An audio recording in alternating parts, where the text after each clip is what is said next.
Okay, this next one, we're going to be doing job costing. Let me share my screen. This project is an exterior. This is our quote. This is what it looks like on our side. So we've got notes in here. Let's see what these ones are. Single story home, gate code, done in words every shield paint, 2 line items for perimeter walls. One is designated a back perimeter wall. Okay, exclusions. Wrought iron fence in the backyard. Anything else doesn't have specific detail. We always put an exclusion lines and a notes line in every single estimate that we do. And this stuff gets copied over for our work order. So if we go here, we can view our work order. And this is what I use all my notes for the painters, for everybody on site. Our prep work is generic here. All my guys know what we're supposed to do. This is for the client, so I won't copy and paste that in. Power washing, same thing, generic. All the guys knows that they need to power wash. Stucco painting, eaves, window trim, how much linear footage, rain gutters, same thing, wrought iron, wood arbor, pergola, entry door, French doors, wood garage door, perimeter wall, and then back perimeter wall. So these are photos of the house. So it's 1-story house. It was like a slightly bigger size, but we got the block walls there. Here's our pergola. Our arbor, and then exterior, pretty basic. So this project, so we have all of our pricing in here, square footage for power washing, stucco painting, linear footage for fascia, square footage for eaves, linear footage for window trim, rain gutters, square foot for wrought iron, square foot for wood arbor, pergola, entry doors per piece, 180 is for brush and roll, outside only. French doors, same thing, brush and roll, outside only. Wood garage door, $260 outside only. Perimeter wall, $1.21 a square foot. Back perimeter wall, primer and paint, $1.92 a square foot. So we have primer in there. We usually add in like 70 cents a square foot for primer. Total $92.77.29. So this project, $92.77.29. This one was done just a few weeks ago. So our hours budget based on that total is 142.73 hours. So if you're a project manager, you know that's what our goal is. That's our budget. And so, we're going to put together videos for project managers. We're going to do just a whole project manager series. And this is like one of the main tools you would use. When you put this project together, you're not going to have actual hours, actual labor, actual materials in here, but you will have an hours budget, a labor budget, and materials budget. So from there, we know 142.73 is our goal. We want to get there or below. Our painters know that that's our goal. We want to be there or below. If we're below that, we're likely going to get a bonus out of it. If we're above that, we're likely not going to get a bonus out of it. So our hours budget relates almost directly to our labor budget, right? It's a per hour cost. It's an average cost for what our payroll is for employees. Now we pull this number here from 45% of that total. Our materials budget, we pull 15% of that total. And these numbers are like very accurate over time. It might not seem like it when you're doing one project this week, 1 in 2 weeks. It might be all over the place. But over time, over 500 projects, it's really, really accurate. So on this project, we had one rain out day, which is why there's nothing here on Thursday. And then we have our hours, 12 hours here on Monday for David. He didn't actually work 12 hours that day. Power wash that day for 4 hours. Then Tuesday happened, Wednesday happened, Friday happened, and then back the following Monday. So that following Monday is where all these hours came from. And that's just because we got rained out. So our actual hours on this was 140. We don't really end up with, like 7.3 hours on days. We do sometimes, but not a lot. For their 7.3 hours, we're going to get paid 8. But also my guys somehow magically wrap up the day every day at 4:30 exactly. which is, another podcast for another time. Our labor budget, $41.74. Our actual labor, $33.35.48. Okay, so we cut off about $700 there. Our material budget, $13.91. Actual materials, $12.14. Okay, so we're pretty close on that. Looks like $170 off. The commission that got paid out on this is $556.64. So that's just standard, like across the board is 6%. Every single project we do, 6% off the top. Some people have an argument with this about, the commission should be paid off of gross profit. So if you're not profitable, they don't get paid a commission. That technically would work, but I think I would want to include that with a base salary. The reason this works for us is because we just have like a short loop that we're tracking on these projects. So if we see one of them, like this one is 556 commission, we have really healthy bonus on this one. It looks good.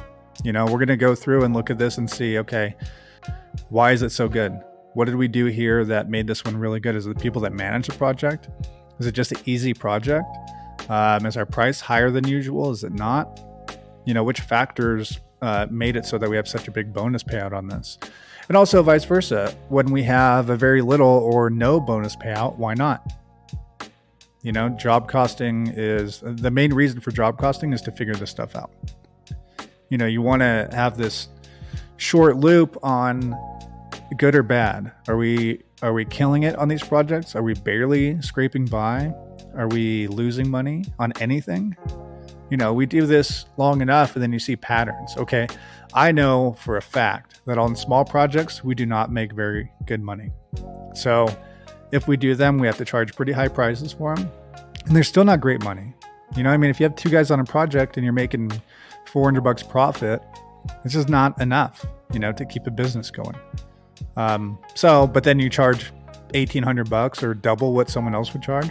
When we do those projects, I'll usually let a client know, like, hey, this price is really high. If you shop around, you should be able to find someone that can do it for like half of this price. It's just, we pay workers' comp, we have employer taxes, we have overhead, we have a shop. There's just things that we have to pay for that there plenty of other companies don't. So if you want to shop around, I completely understand. I don't feel great about charging you this price, but if we do the project, this is what we have to do to just make some profit on it.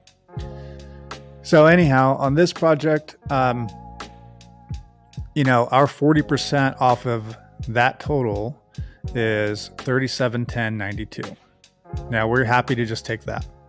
The bonus payout left over after we pay our materials, our labor, and we take our profit out of it is $1,016.87. So that's like a nice chunk of change. All right. So our lead on this project gets 20% off the top, which is $203.37.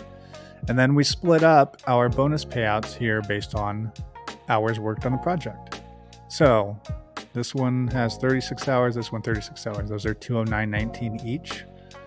Our lead had 32 hours. I think he had a day that he couldn't be there a full day. So we got $185.94 plus his 203, $389.32. Like that is a killer bonus if you're just a painter working on a project and you finish it under budget. Like that's a killer bonus. If you can add $380 to your project or to your pay in a week, it's awesome. We have one guy that only worked 8 hours on this project, but he lucked out. He got onto a project where there's a big bonus. He works one day there, gets an extra $46 on his check. That's a nice bonus for one day.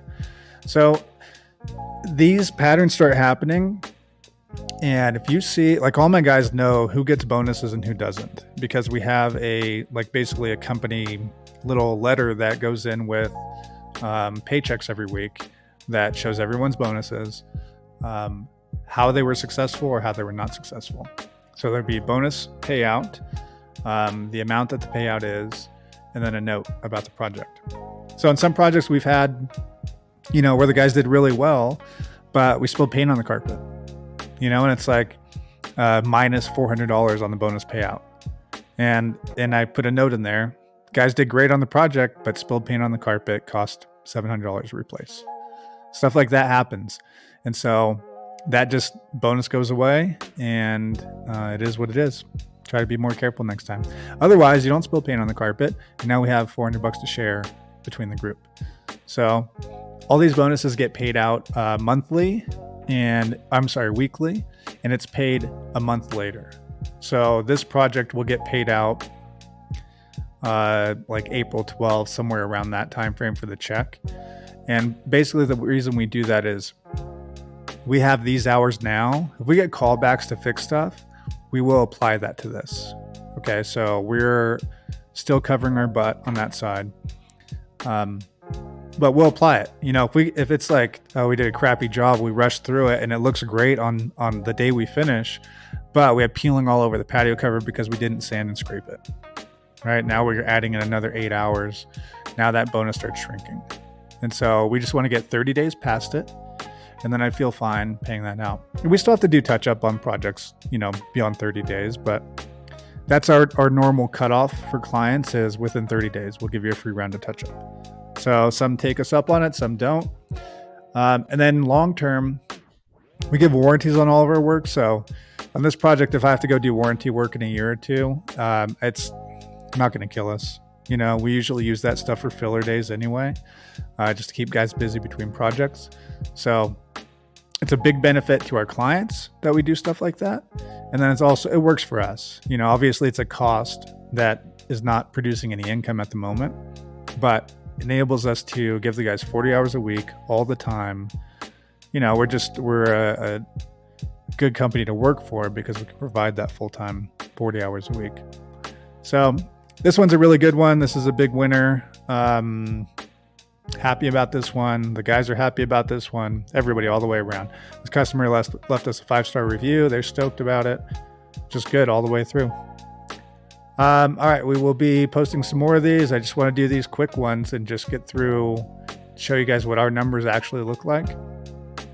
I don't know that anyone's doing this. And I see so many discussions about pricing online and so many people saying, oh, I would charge 25 grand for that minimum. And, you know, these numbers aren't realistic if you want to have long-term success.